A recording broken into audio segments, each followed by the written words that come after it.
Bienvenue à Bibliothèque Médicis. Le Troisième Reich, Hitler, sa clique, ses descendants. La polémique reprend en France, elle fait rage en ce moment en Allemagne. Le passé ressurgit par vagues comme des bouffées de honte, de mauvaise conscience et parfois de rage. Les livres, les revues, les documents, les témoignages à la première personne ou d'historiens cherchent sinon à justifier, du moins à expliquer et à comprendre. Ces documents sont traduits et publiés en France et ils nourrissent le débat. Et il semble que pour la première fois, les historiens français s'en saisissent et d'une nouvelle manière, nous allons en parler. Alors, en Allemagne, et le livre est traduit en français, le Nobel Günter Grass, pelure d'oignon au seuil, finit par avouer son appartenance au Waffen-SS. À l'époque de son engagement et en même temps de son âge n'excuse rien, on le verra tout à l'heure, mais ils ont un sens. Jean-Luc Leleu, vous publiez chez Perrin La Waffen-SS, soldat politique en guerre. C'est un travail inédit, je trouve assez extraordinaire, qui mérite tous les prix d'histoire et en tout cas déjà le prix de Bibliothèque Médicis. Günter Grass, quand il entre dans la Waffen-SS, ce n'est plus celle de 39-42, c'est en 44. Qu'est-ce qui change entre les deux? L'évolution du recrutement. Dans la mesure où, au départ, la Waffen-SS est vraiment une troupe du Parti national-socialiste, avec un grand nombre de militants. On a jusqu'à 60% dans certaines unités, 60% de militants, d'adhérents au national-socialisme, à l'une de ces organisations. Et à partir de 1941-1942, l'évolution de la propagande, dans le but d'accroître les effectifs de la Waffen-SS, conduit la direction SS donc à ouvrir ses rangs en grand. Et finalement, la propagande de recrutement évolue. C'est-à-dire que le message évolue. C'est-à-dire on essaie de convaincre les conscrits de s'engager dans la Waffen-SS en vue tout simplement pour rejoindre une troupe d'élite militaire. Oui. Et donc on laisse de côté l'aspect politique. Mais c'est vrai que Günter Grass n'a plus de légitimité aujourd'hui, en tout cas en Allemagne, comme instance morale qui jugeait de tout, qui jugeait tout le monde. Enfin, c'est ce qui ressort du débat. C'est un exemple. Et c'est un corps des SS féroce parmi les féroces, les Einsatzgruppen, qui vont commettre les crimes en Ukraine que vous révélez, déterrez et confirmez avec un travail admirable que, vous savez, nous suivons depuis quelque temps, depuis qu'on a découvert que vous vous en occupiez depuis 6 ans pour ce qui vous concerne. Oui. Et vous avez travaillé avec Monseigneur Lustiger, j'ai presque envie de dire qu'on lui dédie cette émission. Père Desbois, porteur de mémoire chez Michel Lafon, vous qui avez révélé la Shoah par balle, c'est-à-dire une balle et une balle après l'autre, oui. Une balle, un juif, c'est une décision qui a été prise dès l'invasion de l'Union soviétique. On a trace d'une discussion où on dit qu'il ne faut pas tuer les juifs par une fusillade militaire, il ne faut pas user plus d'une balle, ils seront donc tués de dos et par une seule balle. Et donc, effectivement, je parcours village après village et archive après archive, tant chez les soviétiques que chez les Allemands, je veux dire au niveau des archives, pour ça, avec une seule question, qu'est-ce qui s'est passé dans les villages, qui a tué les juifs et comment l'assassinat s'est passé et où sont les corps. Parce que jusqu'à maintenant, je dirais, les faits ne sont pas établis. Vous dites un juif, une balle, et vous citez un Allemand, Ollendorf, qui disait un juif, une douille. Un juif, une douille. Et vous avez trouvé des douilles, des chargeurs de mitraillettes dans les fosses communes. Oui, c'est une intuition que j'ai eue, c'est de rechercher pour chaque fosse, finalement, dans une recherche balistique, l'ensemble des douilles et des chargeurs. Nous retrouvons parfois des centaines de chargeurs de 32 douilles vides, ce qui signifie bien ce qui s'est passé. Vous dites, je cherche à savoir ce qui s'est passé, ou comment ça s'est passé, parce que c'est pas clair. Parce que c'est pas clair. Parce que personne n'est allé sur le terrain et qu'aussi il y a des monceaux d'archives soviétiques qui n'ont jamais été ouverts. Et avec les archives de base, c'est à peu près 16 millions de pages. Et à Moscou, il y a encore beaucoup de millions de pages non ouvertes. Ce qui fait que, je dirais, les faits ne sont pas établis. Et maintenant, mais est-ce que vous pouvez attendre les faits quoi? Qu'est-ce qui s'est passé à Drobovitch? Qu'est-ce qui s'est passé à Ravarovska? Qu'est-ce qui s'est passé à Lvov? Qu'est-ce qui s'est passé 6 mois après Babillard? Qu'est-ce qui s'est passé dans tel village, tel jour, lorsque le commando encercle le village le matin et que le soir, il n'y a plus de juifs? Et ça, vous êtes peu à peu en train de le faire émerger dans l'histoire. Déjà 3 années de recherche, mais il manque au minimum encore 3 ans pour finir. Et on note, vous dites, il y a les archives soviétiques, elles sont peut-être ouvertes maintenant, et d'ailleurs les archives russes, enfin soviétiques, mais les Russes ouvrent les archives soviétiques. Oui, et les Ukrainiens parlent. Les Russes ouvrent les archives soviétiques et en même temps, doucement, par paquet. Elles sont microfilmées la plupart à Washington, mais il faut maintenant aller à Moscou, je dirais chercher celles qui n'ont pas été microfilmées. Goebbels, 3e tome de son journal, publié par les éditions Taillandé, c'est courageux, c'est Denis Péchanski, c'est vous qui présentez le livre. Quelle est l'utilité de publier aujourd'hui, en France, 62 ans après son suicide, les confidences notées au jour le jour par un des plus proches zélateurs et collaborateurs d'Hitler? Vous avez répondu à la question, c'est l'un des plus proches d'Hitler, c'est un des principaux dirigeants du régime hitlérien, et cet individu a noté sur 43 000 feuillets toutes ses impressions entre 1923 et 1945, jusqu'à son suicide et à l'assassinat de ses enfants par lui et par sa femme. Et il notait tout. Et ce document est devenu, au fur et à mesure, incontournable pour tout historien du nazisme. Parce qu'il n'y a pas d'équivalent là à travers. Oui, il n'y a pas d'équivalent. Et on apprend d'autant plus qu'il y a toute une série de documents qui avaient été pris par les soviétiques à la libération et qu'ils n'avaient pas encore rendus. Donc ça date de quelques années. Pour vous dire, là on est au 3e tome, on va faire 4 très gros tomes d'extraits de ces journaux. L'édition allemande d'origine vient de se terminer, sans appareil de notes, à la différence de l'édition française. Il y a 43 volumes. Mais ce n'est pas un goût particulier pour l'Allemagne de cette période, ou tel personnage, c'est pas l'envie de pardonner, même un peu, à des gens comme Goebbels. Écoutez, il faudra en parler à la Fondation pour la mémoire de la Shoah, qui, comme vous le savez, à qui ont été versés les droits de cette publication, qui a bien compris que pour comprendre le nazisme, il faut aller voir aussi ce que disent les bourreaux. Oui. Et quand vous voyez la biographie d'Hitler, le fantôme d'Hitler, Hitler jeune, le livre de Norman Mailer, roman chez Plon, est-ce que vous vous dites que c'est bien pour l'histoire ou c'est un peu facile, complaisant, démagogique? Vous, historien, la vérité. Je me dis, ce qui m'intéresse là-dedans, c'est ce que ça signifie. Pourquoi des romanciers aujourd'hui, et je pense aux Bienveillantes, qui a été encore plus frappant, comme on le sait, comme succès de librairie, ce que ça signifie de l'évolution de la mémoire en France, la mémoire collective. Et alors, votre réponse, c'est? Je pense qu'on change de registre.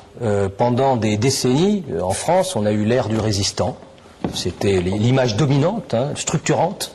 Ensuite, depuis les années 70 et surtout les années 80-90, c'est l'image de la victime juive. Et il semblerait que depuis le milieu des années 2000, là, la figure du bourreau apparaisse réapparaisse au cœur de la mémoire sociale. C'est donc un tournant que nous sommes en train de vivre, revenir ou venir au bourreau. Je peux m'interroger en tout cas là-dessus, comme d'autres. Il me semble que c'est aussi l'ère où on veut saisir le génocide dans ce sens, je dirais, tel qu'il s'est vraiment déroulé, c'est-à-dire avec bourreaux, collaborateurs, victimes, mais aussi, moi, tous ceux que je rencontre qui sont des tiers. Ce que j'appelle les tiers, c'est le facteur, la femme de ménage, la dame russe qui est réquisitionnée le matin pour cuisiner parce que les assassins veulent manger pendant l'assassinat et qui donc raconte à la fois comment elle servait les plats et comment on tuait les juifs. Donc, en même temps. Elle dit le soir, quand on a fini de servir, il y avait 1000 juifs en moins. Ils sortaient 2 par 2 de table pour tuer les juifs et se remettaient à table. Mais elle raconte en même temps tout le repas. Elle dit, ils voulaient de gros morceaux. On avait dû cuisiner une vache et une chèvre. Un autre enfant Ils vous le disent quand ils sont survivants. Ils le racontent. Ils vous le racontent. Donc il y a cet aspect, cette volonté de comprendre peut-être un peu les bourreaux, pas encore une fois pour pardonner, mais au moins pour comprendre. Et ça va être la démarche. Oui, pour comprendre le film, c'est moins se pencher sur les victimes que sur les bourreaux. Puisqu'il y a une question d'intentionnalité. Oui, parce que vous disiez tout à l'heure qu'avant, vous disiez il y a les bons et les méchants. Les méchants, c'est pas la peine, on sait qu'ils sont méchants. Voilà, mais justement, il ne faut pas s'arrêter à des images figées, il faut comprendre. Voilà, on décide peu à peu le cadre de cette émission Bibliothèque Médicis. Irène Nemirovsky, romancière, vous la faites revivre, Olivier Philippe Pollard, avec Patrick Liénard pour Grasset de Noël. C'est un extraordinaire destin d'un écrivain redécouvert, 65 ans après sa disparition, sa mort. Cette fois, je crois que les SS n'y sont pour rien. C'est la police française, si j'ai bien compris, qui l'a arrêté après dénonciation de qui? Après dénonciation, ça, nous sommes tout à fait incapables de le dire, mais la chose n'est certainement pas impossible. Est-ce qu'on savait là où elle était, un petit village de Bourgogne, et que c'était un écrivain connu à Paris? On le savait parfaitement, c'est un village dans lequel elle s'est effectivement réfugiée en 1940, mais où elle avait l'habitude d'aller depuis longtemps, où elle avait beaucoup d'amis. Et bien entendu, sa réputation d'écrivain y était connue. Et en mai 1942, avec son mari et ses petites filles, elle a porté très naturellement l'étoile jaune. Elle était la seule à le porter dans le village. Donc, et elle est déportée, envoyée à Auschwitz. Elle va dans le mourir à 6e convoi. 39 ans. Hein, et on voit réapparaître ses livres, ses romans, qui sont souvent d'une grande qualité. C'est Bruno Frappa qui disait dans la Croix il y a 2-3 jours, c'est la découverte ou la redécouverte d'un grand écrivain du XXe siècle. Je ne sais pas s'il a raison, mais en même temps, c'est l'enjeu.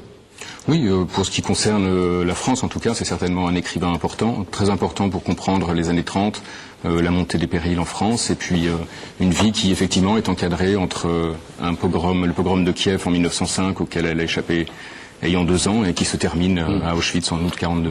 C'est un personnage tout à fait passionnant, et ses romans aussi, mais on va en parler. Ce que savaient les Alliés, Christian Destremo, chez Perrin aussi, les archives commencent aussi à parler, que ce soit les archives du côté allemand, russe ou anglais. Qu'est-ce qu'ils révèlent? Est-ce qu'ils révèlent que les Alliés, ou ce qu'on appelle les Alliés, en savaient beaucoup plus qu'on l'a cru? On le dit, on le répète souvent. Depuis qu'on sait qu'il y a eu un programme extrêmement étendu d'interception des communications radio allemandes et japonaises, on a eu tendance à penser que les Alliés, les Américains et les Anglais savaient tout de ce qui se passait sur les fronts, savaient tout de ce qui se passait en Allemagne. J'essaie, à partir d'un certain nombre de grands moments de la Deuxième Guerre mondiale, de rectifier le tir et de montrer que, de bien fixer les choses, afin que on ne juge pas les actions des Alliés avec anachronisme, avec ce que nous savons ultérieurement. En disant qu'ils savaient moins qu'on l'a cru, on n'exonère pas leur aveuglement ou leur surdité à un moment sur des crimes. Alors, pour parler auxquels on donne toute leur ampleur, naturellement, après. Ils avaient une toute petite vision de ce qui se passait dans les camps d'extermination. On pourra leur reprocher de ne pas avoir mis consacré plus d'efforts à cette recherche, mais mon jugement est beaucoup plus nuancé. D'accord, on va voir si vous avez raison, vous avez tort. On va en débattre. Les 2 livres importants, Le Père des Bois et vous, La Waffen-SS chez Perrin. Je dis encore une fois, c'est une démarche historique, à mon sens, sans complaisance. Pourquoi vous, qui faites partie des jeunes historiens, vous êtes intéressé par ce qui se passait chez la Waffen-SS et ce corps-là d'élite du régime hitlérien? Tout d'abord, je pense qu'il y a... c'est toujours, l'historien marche aussi par intuition. Et j'ai cru percevoir qu'il y avait une sorte de dichotomie entre la représentation qu'on pouvait se faire de la Waffen-SS et ce que non, mais pourquoi la Waffen-SS... personnel, vous êtes intéressé? Oh, écoutez, il y a toujours de multiples raisons. Déjà, un intérêt par l'Allemagne. On en a tout parlé tout à l'heure. Il y a aussi, c'est peut-être une nouvelle génération d'historiens qui est arrivée. Je parle de Gaël Hessmann, de Christian Ingrao. Donc, ils n'ont pas hésité à aller en Allemagne. Il y avait déjà une barrière de la langue, donc ils ont franchi cette barrière, se sont intéressés, se sont plongés, bien sûr, dans les archives. Et quelque part, l'école historique française, justement, se met à niveau des écoles historiques allemandes ou anglo-saxonnes, à ce niveau, puisqu'il y avait un gros retard à ce niveau-là. 1200 pages, 400 pages de notes. 400 pages de notes, un travail d'une ampleur inouïe. Je suis impressionné pas seulement par les notes, mais par ce qui est dit. Il y a 850 pages de texte, des années de recherche. La Waffen-SS, c'est seulement mots évoque des massacres, provoque l'effroi et l'horreur. La Waffen-SS, elle émane du parti nazi, et le jour où elle est créée, vous vous rappelez, le 9 novembre 1925, ils sont 8. Oui. Et après? Tout simplement parce qu'à cette époque-là, la SS, c'est d'abord la garde rapprochée, les gros bras, entre guillemets, de Hitler. Et puis, cette organisation est disséminé un petit peu à travers l'ensemble de l'Allemagne, des villes allemandes, et lorsque Hitler arrive dans une ville, lorsqu'il y a des meetings politiques, finalement, à chaque fois, trouve une petite escouade de SS qui vont servir à sa protection. Et alors, on voit les différentes étapes. On va assez vite parce qu'il y a tellement de choses tout à que je fait. voudrais Donc, en dire fait, le maximum. très- Combien il y en a quand Hitler prend le pouvoir en 1933? Oui, il y en a quelques dizaines de milliers, tout simplement parce que Himmler a pris a été nommé à la tête de la SS et va donner une ambition, va donner une impulsion qui sera extraordinaire et qui ne s'arrêtera finalement que dans les décombres du Reich en Et 1945. Himmler la commandera jusqu'à la fin de sa vie, en 1945, jusqu'à son suicide. Presque à quelques semaines près, puisque suite aux négociations qu'il aura entamées en sous-main avec les Alliés, il sera destitué par Hitler. Mais la Waffen-SS, apparemment, elle avait une certaine fierté à s'appeler l'Ordre Noir, Tout à fait. et qui va être justifié, hein, quel que soit le sens qu'on donne à noir. Bon, elle va s'illustrer de manière sinistre à l'est de l'Europe. Vous le décrivez dans plusieurs villes et villages de France, et avec la division d'Eisreich en France. Comment aborder cette époque? Comment l'aborder avec une certaine distance? Vous dites qu'il suffisait, par exemple, il suffisait pas de porter un uniforme SS pour transformer un type, un individu en assassin, ou en tortionnaire en puissance. Mais ça jouait beaucoup. Il y avait le prestige, il y avait l'élite sur lesquelles les responsables et les créateurs insistaient. Oui, en fait, il y a bien évidemment le rôle du conditionnement. C'est un conditionnement qui est absolument essentiel pour comprendre ce phénomène, cette capacité ensuite à passer à l'acte. Quand on dit conditionnement, ce n'est pas non plus la forme, c'est pas forcément que l'endoctrinement, cette forme académique d'apprentissage. Bien sûr, cela existait, mais le conditionnement, c'est presque calquer un modèle de vie sur des préceptes qui étaient fixés par la SS. Et si vous voulez, c'est dans toute la vie, dans tous les domaines, dans tout le spectre de la vie quotidienne que ce conditionnement se produisait. Ça pouvait être par la justice. Par exemple, un viol était bien moins puni, et était de moins en moins puni au cours de la guerre. Qu'un acte d'homosexualité au sein de la troupe, qui était systématiquement condamné par une peine de mort, donc au sein de la troupe. Donc vous voyez, vous avez, ne serait-ce que par le biais de la justice, un complet renversement des échelles entre guillemets de valeur. Comment les recruter, les jeunes, pour la SS? Eh bien, qu'est-ce qu'on leur demandait? Est-ce qu'on leur demandait de venir d'un certain milieu, d'avoir une certaine taille, d'avoir une certaine détermination, et on les entraînait à la dureté? Tout d'abord, il faut bien savoir que l'ASS était quand même au sein de l'Allemagne nazie. Il ne faut pas voir l'ASS, l'appréhender tel qu'on... Après 62 ans, il faut se replacer un petit peu au sein du Reich de l'époque, c'est-à-dire dans un milieu, au sein d'un régime qui maniait, qui avait tous les leviers de commande, y compris celui de la propagande, donc de Goebbels. Et bien évidemment, le ministère de la propagande a joué son rôle, sa partition. L'ASS a aussi eu sa propre action de propagande, entre autres pour recruter. Et c'est pour cela qu'à partir de 1941-42, a présenté la Waffen-SS comme une arme d'élite, une arme militaire d'élite, alors qu'auparavant, elle avait essentiellement mis l'accent sur son caractère politique. C'est pour cela qu'on peut voir déjà une évolution dans la sociologie du recrutement, c'est-à-dire que dans les premières années, on a des gens qui, militants ou non du parti nazi ou de ses organisations, peuvent être considérés dans une majeure partie pour des nazis convaincus. Alors qu'après, au fil de la guerre, on a l'apparition de divisions d'adolescents SS qui sont recrutés jeunes, jusqu'à 16-17 ans, et parce qu'on leur a fait miroiter tout simplement l'idée de rejoindre un corps d'élite militaire. Oui. On leur dit c'est le fer de lance du Troisième Reich. Est-ce qu'ils étaient volontaires? Alors, il y a eu là, des étapes différentes. Vous montrez qu'il y a eu, à un moment donné, il y a eu une crise de recrutement. Je ne sais pas si c'est Himmler ou quelqu'un qui dit les casernes sont vides et on fait une campagne. La SS t'appelle. Tout à fait, exactement. Là, c'est justement, on parlait tout à l'heure de questionnement. Et souvent, on s'est posé la question, l'évolution du recrutement et de la coercition dans le recrutement avait avec une tendance de fixer une barrière, c'est-à-dire à partir de telle date, il n'y a plus de coercition, enfin il y a une coercition, et presque on n'engage que des recrues. Non, la coercition a eu un effet de sinusoïde, c'est-à-dire un effet cyclique, en fonction des besoins de l'ASS d'un côté, et puis de la ressource humaine disponible, en fonction de l'arrivée des classes d'âge mobilisables sur le drapeau. Il fallait obéir à l'idéologie nazie. Vous dites qu'on leur demandait une obéissance absolue qui s'appelait une obéissance de cadavre. Oui. Hein, on voit. Et il y avait une culture de la violence. Et vous dites qu'on leur enseignait le principe de dureté, c'est-à-dire d'être aussi dur envers les autres qu'envers soi-même. Et là, c'est tout ce qu'il y a de pernicieux dans ce conditionnement, c'est-à-dire C'est-à-dire que celui qui n'était pas capable de dépasser ses propres inhibitions morales, c'est-à-dire de tuer, d'appuyer sur la gâchette, de commettre un crime, était considéré comme faible. Et donc, bien sûr, c'était un défaut qu'il fallait absolument éviter. Et d'ailleurs, c'est toute cette période, on le trouve, c'est l'idée d'être fort. Même à Oradour, on suppose un chef de compagnie qui avait été désigné pour, ça c'est un exemple tout à fait frappant, un chef de compagnie désigné pour commettre le massacre d'Oradour a refusé, et parce qu'il s'estimait trop faible pour cela. Et à ses yeux... Qu'est-ce qui est arrivé ? Rien, absolument rien. Et c'est ça justement ce qui est tout à fait intéressant, c'est que cette capacité à désobéir n'était pas forcément sanctionnée. Et c'est ce qui fait... on allait chercher et flatter celui qui, lui, n'était pas faible sûr, et commettait l'acte. On va le voir. Vous dites d'ailleurs, sur le champ de bataille, ils étaient même impitoyables entre eux. Vous citez l'exemple en Normandie d'un commandant de régiment, vétéran de la division d'Eichreich, qui abat tout soldat qui reculait, par la fin de la guerre, devant les soldats et les blindés américains.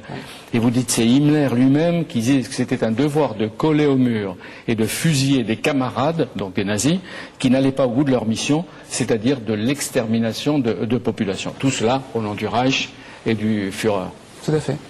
Mais à ce niveau-là, on voit bien, ça c'est le mécanisme tel qu'ils l'ont voulu, qui a fonctionné. Je pense que Père Desbois montre bien cette culture. Et que ce soit pour les Einsatzgruppen, que ce soit pour la Waffen-SS, on retrouve cette culture partagée aussi bien vers l'extérieur qu'au sein de la troupe. Oui, pour continuer à les présenter, les Waffen-SS, il faut dire qu'il y a eux et la Wehrmacht, deux corps qui se combattent quelquefois, se méprisent, s'ignorent, rivalisent, parfois se combattent. Oui, il y a la Wehrmacht et la SS, les Waffen. Il faut bien voir que la Waffen-SS a souvent été vue comme un instrument d'oppression de l'Europe occupée. Alors bien sûr, c'est tout à fait juste. Mais ce qu'on a oublié justement derrière ce premier écran, il y en a un deuxième. Et c'est finalement cela le plus important. C'est que la Waffen-SS a permis à Himmler de conquérir le pouvoir, ou en tout cas d'accroître son pouvoir au sein même du Reich. Et donc il faut moins voir la Waffen-SS. Quelque part, la Waffen-SS, il faut la voir comme une sorte de vitrine idéologique que la SS a été capable de montrer, de présenter auprès de Hitler et également auprès de Goebbels. Parce que on parlait tout à l'heure de propagande. Eh bien, il faut voir que la SS, la Waffen-SS, a servi à plusieurs titres d'instrument de propagande, que ce soit pour le recrutement de la SS, bien sûr, mais aussi comme instrument de conquête du pouvoir, et finalement comme exemple, comme modèle à la société allemande. C'est un instrument de pouvoir aussi pour Himmler. Et vous dites qu'on leur inculquait la peur de tomber entre les mains de leurs ennemis, les alliés. Vous vous rappelez ce que vous écrivez, vous dites, où on leur disait, vous serez soit exécutés tout de suite, soit vous serez castrés. Naturellement, ça ne leur donnait pas envie de déserter.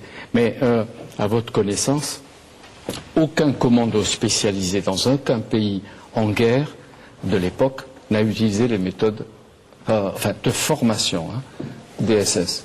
De formation. À ce niveau-là d'endoctrinement, de conditionnement, non.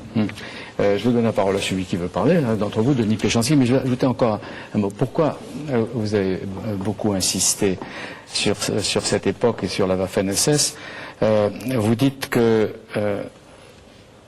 après la guerre, il y a eu des marques de la propagande nazie, que longtemps après la guerre, et favorisée par la guerre froide, on a eu cette présence peut-être de fierté passée, et qu'on a tous été victimes, favorisés par la guerre froide, on a été victimes de la propagande du Reich. Voilà, propagande du Reich d'un côté, contre-propagande alliée de l'autre, puisque dans le cadre de la motivation de ses propres populations, de ses propres combattants, bien sûr, là, on le voit bien même dans la filmographie de l'époque de la guerre, on a toujours le méchant SS. Et on le retrouve bien sûr après-guerre, parce que forcément c'était l'incarnation du mal, bien sûr c'est ce que c'était, et finalement c'est d'autant plus facile à caricaturer, puisque c'était déjà le mal à faire. Oui, Il y a justement sur ce thème-là un des apports, enfin, qui à mon sens est essentiel de cette remarquable thèse, c'est de revisiter les différences entre les limites, les frontières entre la Wehrmacht traditionnelle et la Waffen-SS. Et c'est d'avoir montré que on n'était pas dans une rupture drastique telle qu'elle a été construite après-guerre, hein, dans le mythe commun, mais il n'y a pas de différence de nature, il y a une différence de degré. Vous évoquez très bien les différentes catégories de troupes d'élite, finalement, ça se rapproche des autres troupes d'élite, entre guillemets, bien sûr, mais qu'il n'y a pas de rupture entre cette Waffen-SS et puis l'ensemble de la Wehrmacht. Au contraire, ça donne aussi une dimension au travail de la Wehrmacht, et ça s'inscrit, d'ailleurs, ce travail dans disons, une façon de revisiter l'histoire et le rôle de l'armée allemande depuis, je dirais, une dizaine d'années, et dont témoigne très bien le travail du Père Desbois. Justement. Alors, Patrick Desbois. Il n'y a pas une photo d'exécution à l'Est sans qu'il y ait à la fois de la SS ou parfois des Waffen-SS, mais en tout cas, il n'y a pratiquement pas de photo d'exécution de juifs sans un soldat de la Wehrmacht qui est présent. Parfois comme personne passive, néanmoins au bord de la fosse. Donc ça pose d'énormes... Et la Einsatzgruppen était un élément encore spécialisé de la SS. C'est-à-dire les tueurs. Oui, c'est compliqué, ça dépend vraiment des lieux. C'est des unités très mobiles qui se subdivisent très rapidement selon les villages, selon les lieux où ils doivent se disperser. Avec la mission, comme mais avec la mission très claire de tuer les juifs individuellement, lexicains, massivement. et les commissaires communistes. Oui, oui. Et alors, vous montrez bien que pendant l'invasion de l'Union soviétique en juin 1941, les unités mobiles nazies, les Einsatzgruppen, avançaient pour tuer. C'était leur mission, le maximum de juifs. Et cet assassinat systématique de juifs de l'URSS faisait partie du plan d'extermination de tous les juifs d'Europe. Ça c'est clair. Et on pensait au début qu'on avait fusillé des juifs puis qu'on avait construit les camps, alors qu'en fait on fusille les juifs jusqu'à la fin de la guerre, y compris en Pologne. Mais il n'en reste plus dans certains endroits. On les a pas massivement massacrés. Ne sont pas non plus. On a aussi, je dirais, comme on idéalise parfois l'ordre parfait du Reich, on fait aussi parfois un cliché sur la passivité des Juifs. Les Juifs étaient aussi dans les forêts, certains étaient dans les partisans, certains se cachaient et certains fuyaient de village en village, et on mettait des gardes parfois avec des chevaux qui jusqu'à 1944 guettent lorsqu'un Juif passe. Ne pas oublier aussi une chose, à l'Est ce sont d'énormes territoires, donc il y a eu entre guillemets plusieurs phases d'extermination des Juifs. Au départ, c'est uniquement sur les axes de pénétration des troupes allemandes que dans leur sillage, les tueurs, les groupes de tueurs mènent leur action et par la suite diffusent leur action. Le Père Desbois dit sur le passage, c'était la mort. La mort, les fosses communes, vous dites qu'ils assassinaient en pleine rue, en plein visage, au vu, au sud tous. On pensait que c'était caché, donc ça enlève aussi un tabou. On disait la Shoah était comme sur une base secrète finalement, alors qu'en fait là, très souvent ils coupent tous les arbres autour car ils ont peur d'être attaqués par les partisans. Ou bien ils se mettent sur une colline très haut au-dessus du village afin de voir si on va les attaquer. Car la Shoah s'est passée aussi sans être distinguée de la guerre. Et jamais ces zones ont été totalement pacifiées. À travers l'exposition bouleversante, Denis Péchanski, du musée de la Shoah, des documents que vous avez recueillis, qu'Anne-Marie Moreau avec des équipes de reporters de Public Sénat sont allés tourner. On voit d'ailleurs des photos. Il y a 400 photos d'où vous les avez trouvées. Mais en fait, la plupart, donc on les a retrouvées à Washington, qui les avait récupérées elles-mêmes dans différents fonds d'archives, mais la plupart n'étaient pas identifiés. Par exemple, le pogrom de Lvov, c'était marqué supposé en Ukraine. Alors on a ramené les photos dans la rue principale, et avec une historienne de l'art, elle a dit ça c'est au 32, ça c'est au 34, c'est au 35. On a pu savoir finalement, c'était bien une exécution qui avait lieu tel jour, dans telle ville, à Lvov, en Ukraine. C'est 1 500 000 juifs d'Ukraine. 1 500 000, oui, d'après Kouglov au minimum. Ouais. Et vous avez trouvé des fosses communes. À partir des témoignages, est-ce que vous dites qu'il y a une complicité des Ukrainiens de l'époque? C'est-à-dire qu'il y a à la fois un ordre de tuer et une autorisation de tuer. C'est-à-dire que n'importe quel maire, par exemple, qui a été mis en place par les Allemands, peut un jour dire avec sa police locale, on tue les Juifs. C'est très compliqué à comprendre. Les gens imaginent la Wehrmacht, puis une troupe de barbares derrière qui tue tous les Juifs suivants, puis qui reviennent une deuxième fois, une troisième fois. Ça ne se passe pas comme ça.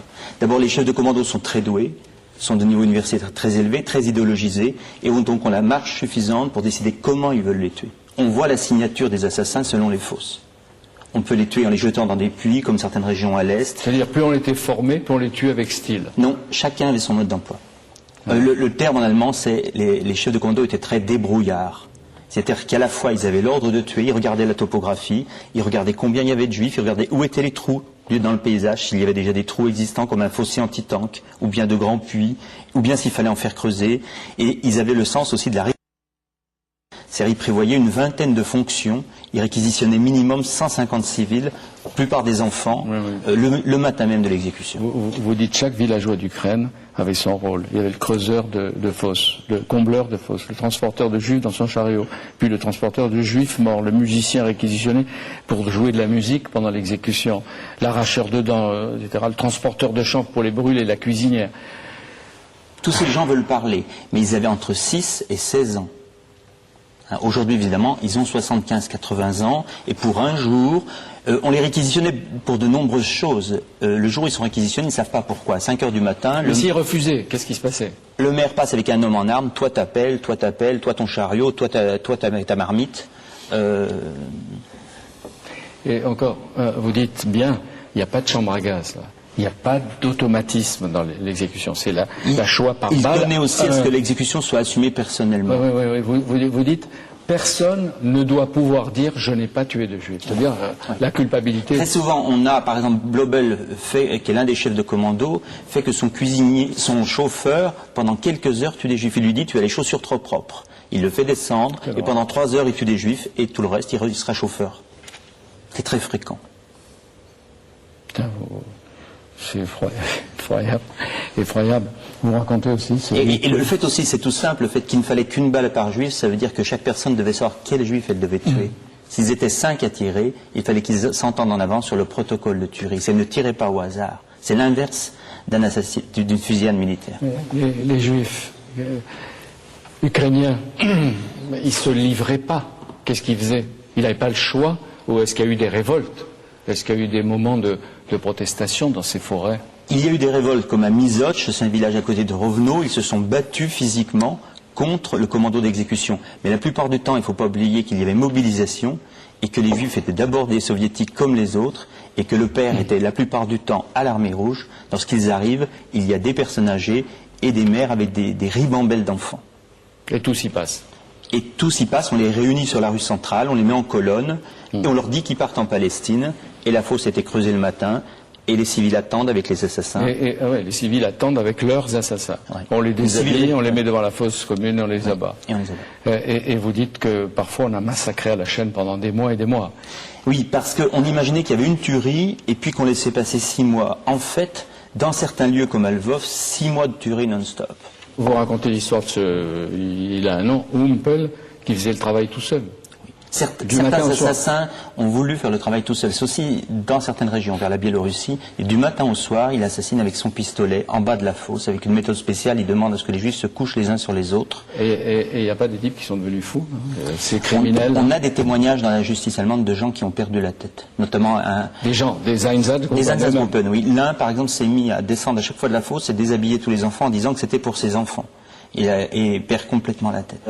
D'abord, on cherche la méthode d'utiliser, c'est la convergence des preuves. C'est-à-dire archives allemandes, archives soviétiques, qui n'avaient aucune communication, du moins lorsqu'elles ont été rédigées, preuves d'enquête de voisinage, archives balistiques, recherche balistique sur le terrain, c'est où sont les douilles et où sont les chargeurs, et lorsqu'on a pu ouvrir les fosses, donc sous surveillance rabbinique. Et effectivement, lorsqu'on a pu ouvrir les fosses, donc c'était le village de Boust. Vous dites sous surveillance rabbinique parce que vous avez dit quelque part que les rabbins demandaient qu'on ne touche pas les corps. Voilà.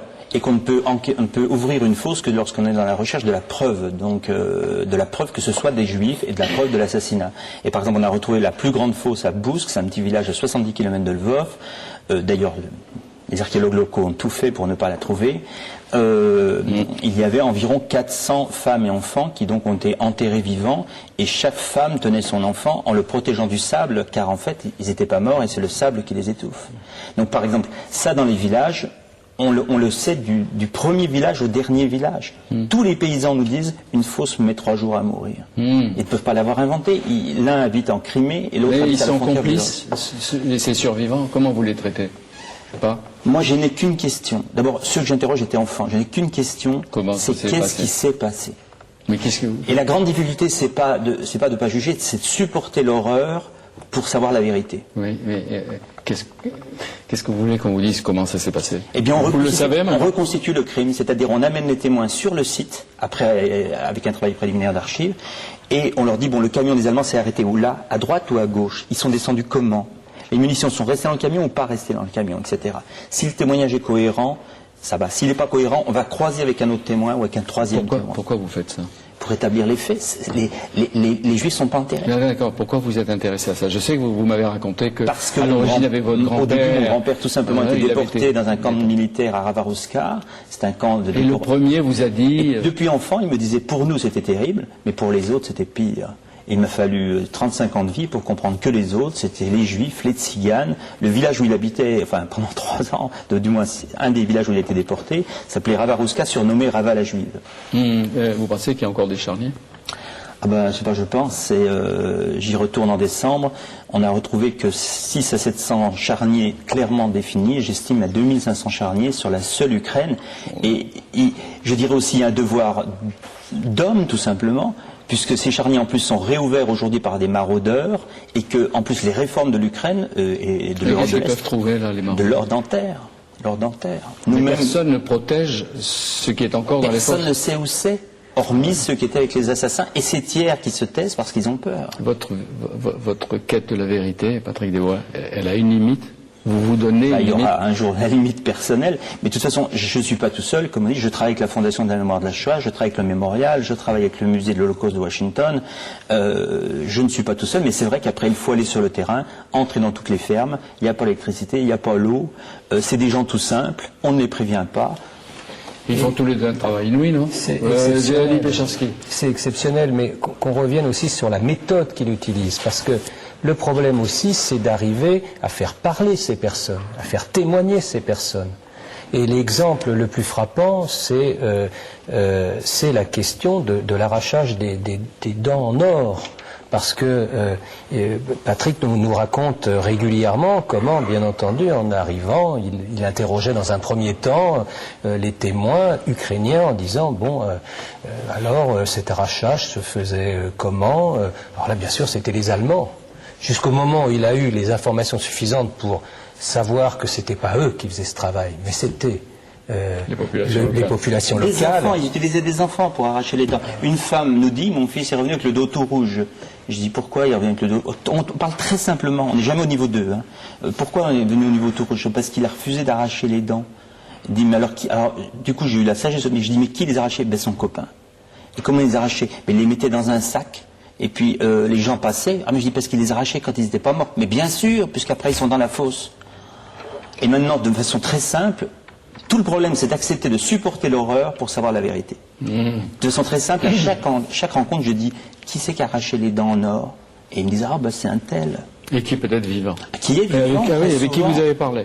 Et qui vous l'a confirmé. Et qui le confirme. Et vous avez consacré, Patrick, un chapitre à l'opération 1005. Décidé, ou 1005, décidé par Himmler en 1942, par Blobel, oui. qui met en place le fait de vouloir finalement, à partir de l'été 42, pour des raisons diverses. Mais l'une des raisons, c'est que toutes les fosses éclatent parce que l'été est chaud. Et il décide de détruire toutes les traces en redéterrant tous les cadavres. Et j'ai rencontré récemment, j'ai interviewé un survivant juif qui a travaillé dans ce commando, qui habite le New Jersey, et qui pendant 6 mois a déterré des corps. Et lui aussi était chargé dans une toile de tente de ramasser les dents en or et de les donner à la sortie. Et donc il a dit, dans cet endroit-là, ils ont déterré environ 90 000 corps. Il y a beaucoup encore à faire. Alors, ces fosses en fait n'ont pas toutes été détruites parce que ce commando n'est pas arrivé à ses fins. C'est Jean-Luc Leleu.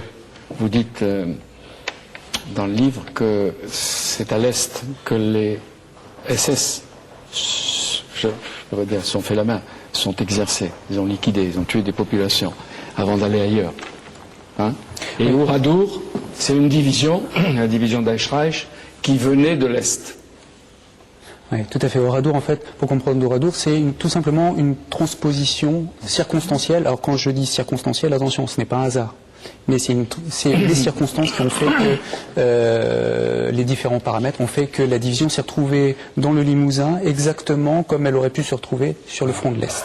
C'est-à-dire une guerre anti-partisan décrétée comme telle, une mission qui exigeait du sang, puisque l'avant-veille même d'Oradour, la directive est donnée. Maintenant, il nous faut 35 tués pour un prisonnier.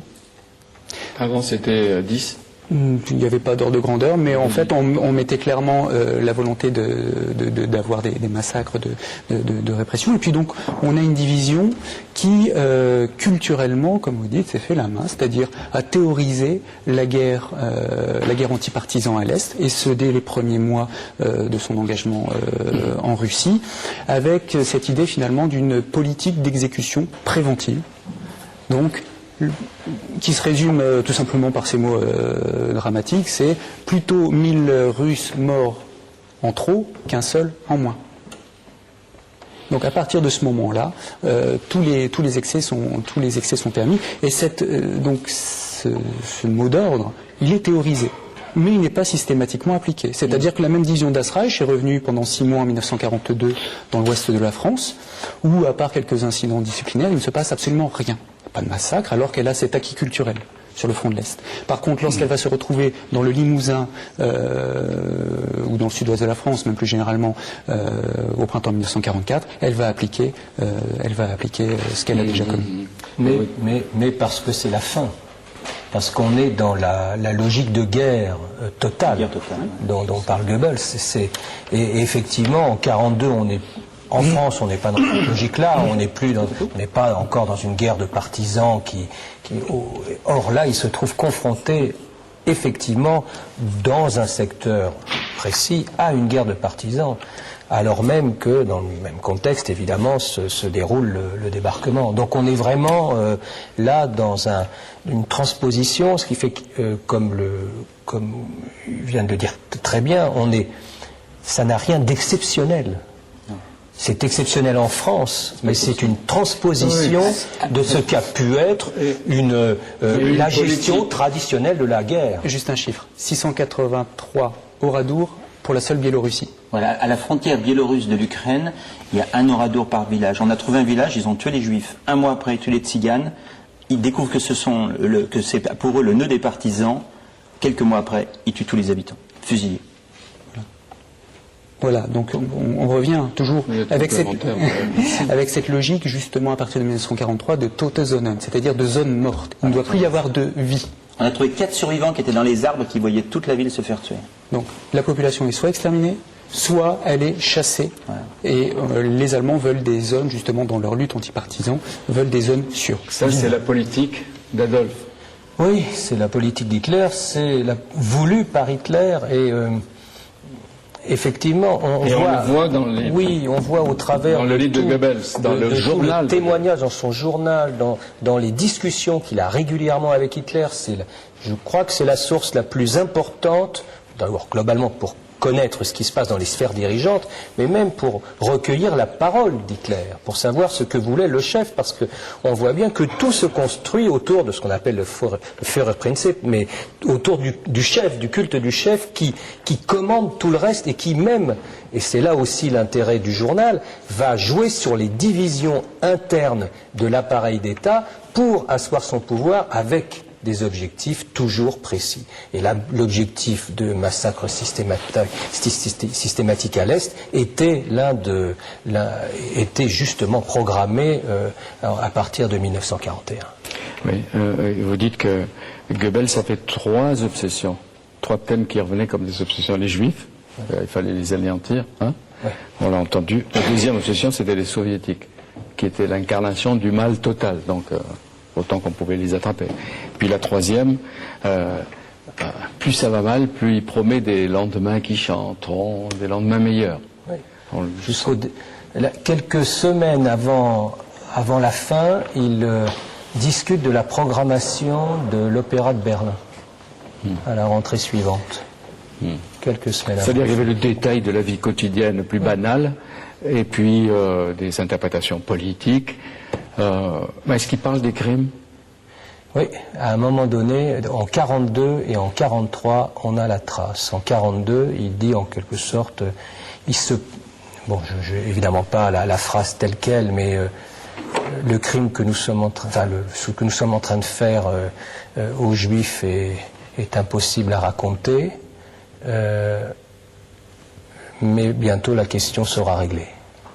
Et puis en 43, il reprend le discours de Posen de Himmler, il s'en fait l'écho, et où il a la phrase qui prouve qu'il y a une destruction systématique des Juifs. Et oui, voulue. Et donc, je veux dire, bon, par rapport à tout ce qu'on peut dire sur le discours des négationnistes, là, l'affaire est vraiment réglée quand on trouve dans le journal de Goebbels cette trace-là. Pas seulement les historiens, mais ceux qui s'intéressent à cette époque, à la Deuxième Guerre mondiale, doivent le lire. Et il n'y a pas en même temps cette distance que l'on trouve dans les mémoires d'Albert Speer, qui était lui aussi un des chouchous d'Hitler.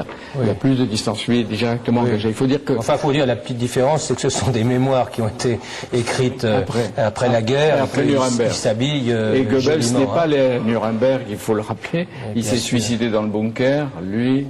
Il a suicidé sa femme. Et ses 6 gosses. Et les 6 gosses. Bon. Mais il faut quand même garder en tête la différence fondamentale entre des mémoires écrites après, reconstruites pour se justifier, et un journal tenu au jour le jour parce qu'il se prend pour le chroniqueur du Reich de Milan. Et pourquoi il tient son journal? Il tient son journal parce qu'il se projette comme étant le porteur de cette histoire, le transmetteur, celui qui sera le héros. Le héros qui va dire ce qu'a été ce moment d'exception. Mais il a été le héros de la propagande nazie et de la manipulation nazie à l'intérieur.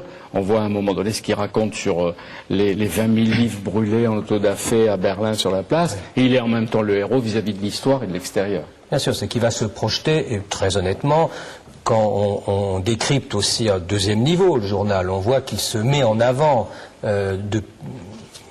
au détriment de Goebbels, de Ribbentrop qu'il déteste, de Göring pardon et de Ribbentrop qu'il déteste, et on voit aussi les règlements de compte. Donc on est entre la petite histoire et la grande histoire, et c'est ce qui donne la richesse à cette... Hitler avait sa propre cour. Oui, Christian d'Estremo. Les Britanniques et peut-être les Alliés, est-ce qu'ils étaient au courant des massacres perpétrés par les troupes de Himmler partout où elles passaient à l'Est? Oui, on peut le dire aujourd'hui. Oui, ils savaient à partir de juillet 41, juillet-août 41, on le sait maintenant, ça a été dit il y a quelques années, et Churchill en était directement informé. On a dans les archives britanniques un certain nombre de petites notes qui dans son dossier. Churchill souligne en rouge le chiffre de 3000 victimes dans une fusillade en Ukraine. Il en est informé par un message du 6 septembre 41. Donc 41. Alors après, il y a un problème, c'est que subitement, ce sont des unités de la police allemande, ce ne sont pas des Einsatzgruppen. Subitement, il y a un arrêt des transmissions. Et là, j'ai pu le vérifier, jusqu'à la fin de la guerre, il n'y a plus rien, quasiment plus rien, concernant des massacres par fusillade. Et puis, petit à petit, commencent à apparaître des bribes de renseignements sur les camps. À partir de février 42. À partir de février 42. Au moment de la conférence de Wannsee. Février-mars 42. M. Péchanski. Mais il faut bien comprendre ce qui apparaît. Ce sont, dans la très grande majorité, des messages qui sont interceptés, qui sont en général adressés des différents camps à Oranienburg, qui est le quartier général. Ce sont des messages, mais je dirais 99% sont des messages de routine. C'est-à-dire qu'on demande à tel ou tel SS de venir à tel camp, voilà. Et ce sont des choses qui sont souvent très difficiles à interpréter. Pourquoi ils n'ont pas bombardé Auschwitz ou d'autres camps? Les Britanniques, les Alliés craignaient en fait qu'il y ait des prisonniers alliés à Auschwitz. Ce qui est très possible. Et puis il y a une question que je me pose, pourquoi bombarder Auschwitz et pourquoi, dans ce cas-là, ne pas bombarder Buchenwald? Enfin, le raisonnement s'applique à peu près de la même manière. C'est un camp d'extermination, Buchenwald n'est pas un camp d'extermination. Mais enfin, si ça a une utilité de bombarder Auschwitz, les Anglais savent très bien qu'il se passe des choses horribles dans les camps de concentration. S'il est utile de bombarder Auschwitz, si ça a un effet, si ça a un impact, si ça a une utilité, pourquoi ne pas le faire dans les camps de Mais concentration. ils savaient qu'il y avait, en-delà des camps de concentration, des camps d'extermination. Parce qu'il y a eu des documents, enfin, il me semble qu'on a vu, même des films, des témoignages, du fait que les Anglais avaient été informés soit à Londres, soit à Genève, des résistants du ghetto de Varsovie. Certains, non sans mal, étaient parvenus pour raconter que des gens partaient puis ils disparaissaient en fumée. Absolument. Bon, il y a eu des témoignages. Il y a eu des témoignages qui n'ont pas vraiment cru. Moi, je me suis vraiment consacré aux interceptions parce que ça, c'était vraiment du concret, si vous voulez. Alors. Mais le problème principal, c'est que s'ils agissent, eh bien, ils considèrent que forcément les Allemands vont soupçonner que leurs messages radio sont écoutés.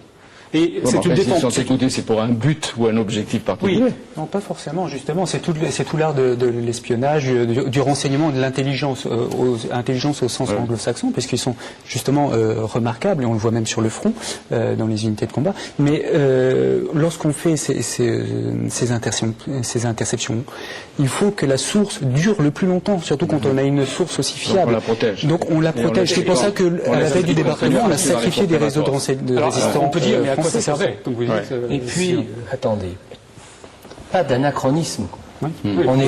Aujourd'hui, on peut se dire pourquoi ils n'ont pas bombardé. On sait qu'il y avait une extermination systématique. Mais on voit des photos aériennes de l'époque. Oui, mais est-ce que vraiment tout le monde doit mourir? On est dans une logique qui est une logique de guerre, et c'est ça qui va être terrible. C'est qu'on va faire prévaloir la logique de guerre, avec la conviction que plus vite on aura terminé la guerre, plus on aura rapidement sauvé et le plus grand nombre de juifs. C'est-à-dire qu'il n'y a pas la conscience, et c'est là l'élément essentiel, il n'y a pas la conscience que les aiguilles du temps allaient plus vite pour les juifs que pour les autres. Christian Destremo, est-ce que les Alliés ou les Britanniques, quand ils avaient des informations à base d'interception, ils les transmettaient à leurs alliés? À Roosevelt, probablement. À la France, n'en parlons pas, je pense que non. Non, ils passaient leur temps à intercepter les messages de Gaulle. Il y a des dossiers entiers d'interception de la diplomatie de la France libre et des services secrets de la France libre. Mais quand ils apprenaient... Mais ils avaient un accord d'échange avec les États-Unis qui n'était pas, qui dépendait de la volonté de chacun et qui n'était pas complet. Ce que savaient les Alliés chez Perrin, ce que savaient les Alliés, vous savez ce qu'ils savaient. Ils sortent grandir aux yeux. Ou ils doivent sortir grandir à nos yeux. Attention, pas de jugement anachronique, voilà. Denis Péchanski nous a prévenu. Mais est-ce qu'ils sortent grandis? Vous savez ce qu'ils ont fait? Je crois que il faut admirer l'effort, surtout des Britanniques. D'accord. Quand on a fini de les admirer, qu'est-ce qu'on dit? Ils auraient pu faire autre chose, certainement. Olivier Philippona, au milieu de tous ces drames, et ces assassinats massifs, il y a un destin, une vie. Un cas extraordinaire, la vie d'Irène Nemirovsky chez Grasset, que vous avez écrit avec un de vos amis. Je disais tout à l'heure que Patrick Liénard, que Bruno Frappa disait c'est peut-être un des meilleurs écrivains du XXe siècle. C'est un écrivain important du XXe siècle. Comment vous expliquez cette résurrection littéraire d'Irène Nemirovsky?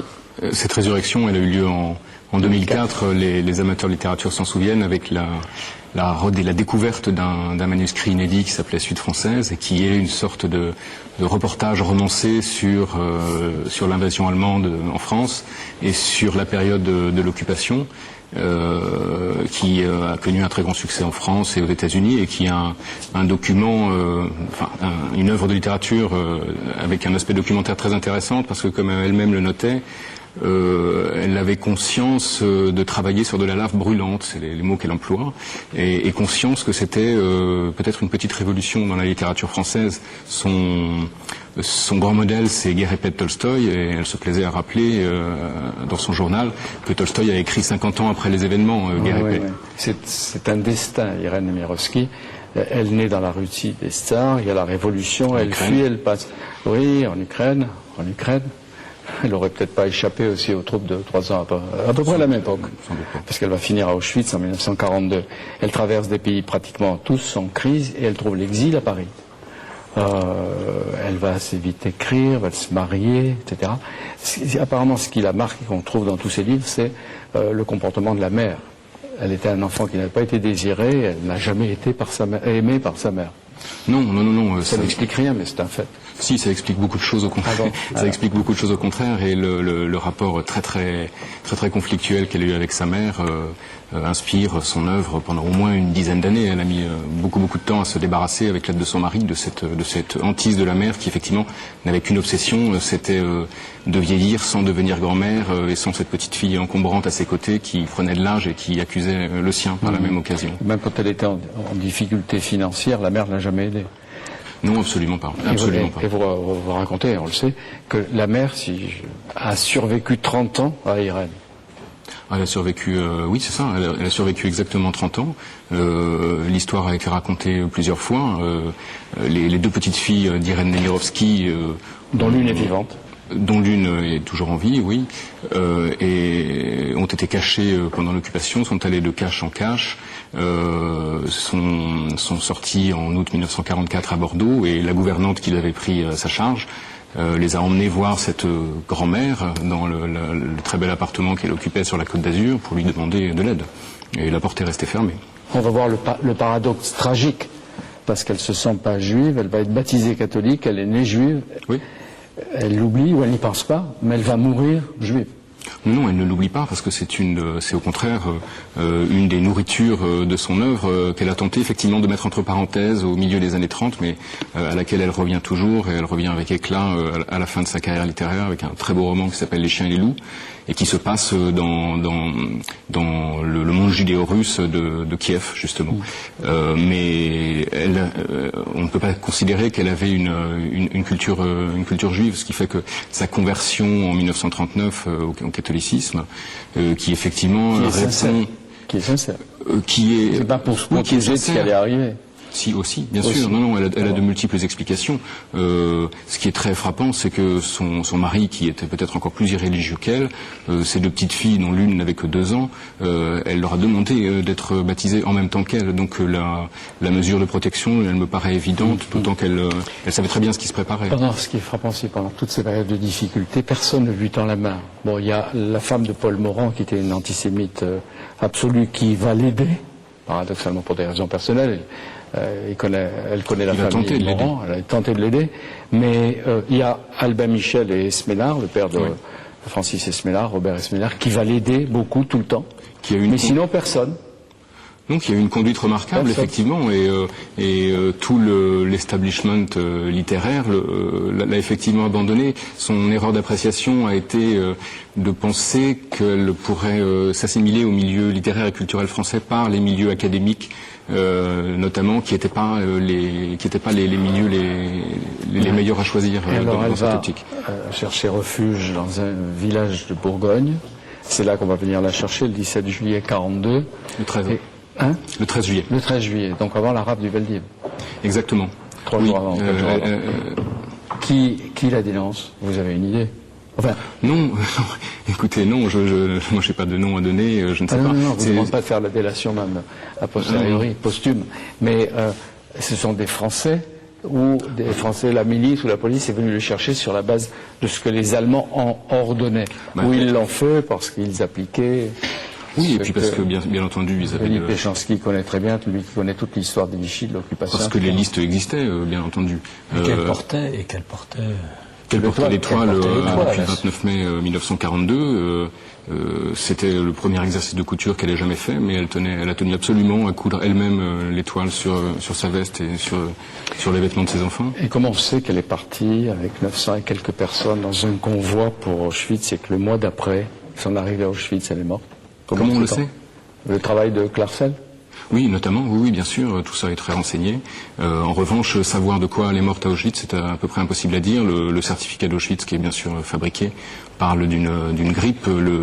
Ce qui est probable, c'est qu'elle est morte du typhus, et d'autant plus probable qu'elle était asthmatique, ce qui fait qu'elle n'a effectivement pas survécu plus d'un mois. Ce qui est intéressant, c'est que vous donnez les uns et les autres la parole et la dignité à un certain nombre de victimes, de gens, tout en expliquant qui sont les bourreaux. Hein, Père Desbois? Oui, ça me paraît quand même essentiel que, je dirais même si on dit qu'on entre dans l'ère des bourreaux, comme dit M. Péchanski, l'île de Goebbels, c'est soutenu par la Fondation de la mémoire de la Shoah, donc on ne peut pas soupçonner, je dirais, l'ère des bourreaux, oui, avec une éthique en faveur des victimes, sinon on peut aller n'importe où. Oui, c'est rendre justice quelque part aux victimes, de comprendre quelles sont les motivations des bourreaux. Et ne rien laisser passer, que ce soit le livre de Günter Grass. Il y a le livre très intéressant d'un historien allemand, Joachim Fest, et qui dit moi non, pas moi, Joachim Fest, souvenir d'une jeunesse allemande anti-nazie. Le père de Joachim Fest, un médecin remarquable allemand, je crois que c'était un médecin, et qui a été dans la résistance ou dans l'opposition à Hitler pour différentes raisons. Ce qui est frappant, c'est comment, à la fin de la guerre, et c'est pour ça que c'est pas mauvais peut-être de continuer à parler du passé, comment à la fin de la guerre, et même chez les Alliés, on a regardé avec une certaine complaisance certains des officiers nazis, ou certains des officiers de la SS, qui étaient rescapés de tous les moments de la guerre. Déjà, en ce qui concerne la Wehrmacht, plus généralement, on a une espèce de corporatisme, c'est-à-dire qu'un généralement, une armée, enfin les officiers d'une armée vont essayer d'avoir, surtout pour l'armée allemande qui professionnellement était quand même militairement, professionnellement était une bonne armée, donc ils ont essayé, ils avaient une sorte de respect. Après cela, c'est enclenché la guerre froide, très rapidement, à partir de déjà 1947, c'est le climat de guerre froide, et il y a eu volonté de récupérer ces capacités professionnelles, notamment pour préparer justement un éventuel conflit avec l'Union soviétique et le bloc de l'Est. Parce qu'il y a un nouveau front. Ouais. Il y a un nouveau front qui s'ouvre avec la guerre froide, et effectivement, on a besoin, entre guillemets, de toutes les compétences. Mais on ne doit pas oublier en même temps que au cœur, dans la constitution même de la République fédérale allemande, se trouve la culpabilité collective. Et si on veut comprendre, et on n'en a pas fini, si on veut comprendre comment réagit encore aujourd'hui le peuple allemand face au nazisme, il faut aussi avoir en tête cette inscription dans les textes autant que dans les crânes. Est-ce que vous pensez, Denis Péchanski, vous qui voyez les choses comme historien de loin, que le travail de Patrick Desbois, celui de Jean-Luc Leleu, est important, qu'aujourd'hui c'est utile de voir comment fonctionnaient, en 2008, comment fonctionnaient il y a 60 ans, ces soldats politiques ou ces soldats de l'horreur? Oui, parce qu'au-delà de la connaissance de ce passé, qu'est-ce qu'il y a derrière? C'est la connaissance des mécanismes de l'homme, et de savoir comment il réagit dans des situations d'exception. Et ces leçons-là, elles sont pour hier, pour aujourd'hui et pour demain. Merci à vous tous. Et c'est vrai que ce passé lancinant sur lequel nous revenons devrait nous tenir, comme vous le dites, en éveil, en état de rage démocratique, pour ne rien laisser passer, vous l'avez dit, aujourd'hui et demain. Tel est l'objectif de Bibliothèque Médicis, cette émission qui a été réalisée comme d'habitude par Philippe Lallemand, préparée avec moi par Anne-Marie Moreau, Françoise Mananti, Marie-Madeleine Rigopoulos et Céline Bévélec. Merci à tous, à bientôt.